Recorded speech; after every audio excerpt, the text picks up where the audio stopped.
L'appelle également, il a plusieurs noms, on l'appelle Simon, etc. Jésus lui donna le nom de Simon Képhas, en araméen Simon Képha, syriaque Seman Képha, etc.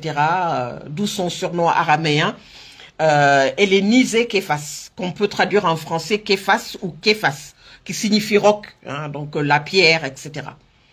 Voilà, dans l'évangile de Saint Matthieu, Jésus, à partir de ce prénom, etc.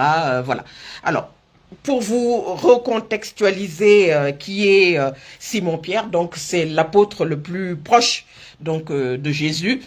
Et pendant tout ce long cheminement donc de Jésus vers vers sa mort, vers notamment quand il va être saisi par les autorités romaines de l'époque, Pierre va le trahir. Donc c'était son plus fidèle compagnon, 3 fois, en disant devant la foule qu'il ne le connaissait pas. Et auparavant, pendant le dernier repas qu'il a eu avec les apôtres, donc cette fameuse scène dont on a parlé beaucoup l'an dernier pendant les Jeux Olympiques 2024,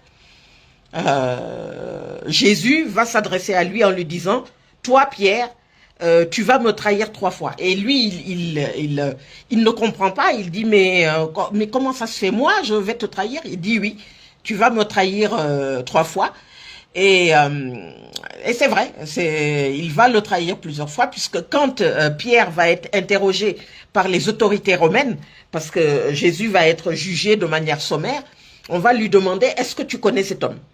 Pierre va dire devant l'assemblée qu'il ne le connaît pas. Et il va le dire 3 fois. À ce moment-là, le coq va chanter, et c'est là où il va se rappeler que Jésus donc, lui avait dit qu'il allait le trahir. Voilà, c'est un moment émouvant. Moi-même, je suis ému par ça parce que c'est vrai que en tant que chrétien, ça, voilà, c'est des choses qui touchent. Et Pierre donc va être lui aussi torturé. Après, parce qu'il va reprendre la relève donc à la mort donc de Jésus, il va prêcher donc la parole, il va essayer de créer des communautés catholiques et il sera torturé, etc. Il sera voilà, donc il va décéder de manière violente et tout, et le pape donc François, comme on a dit dans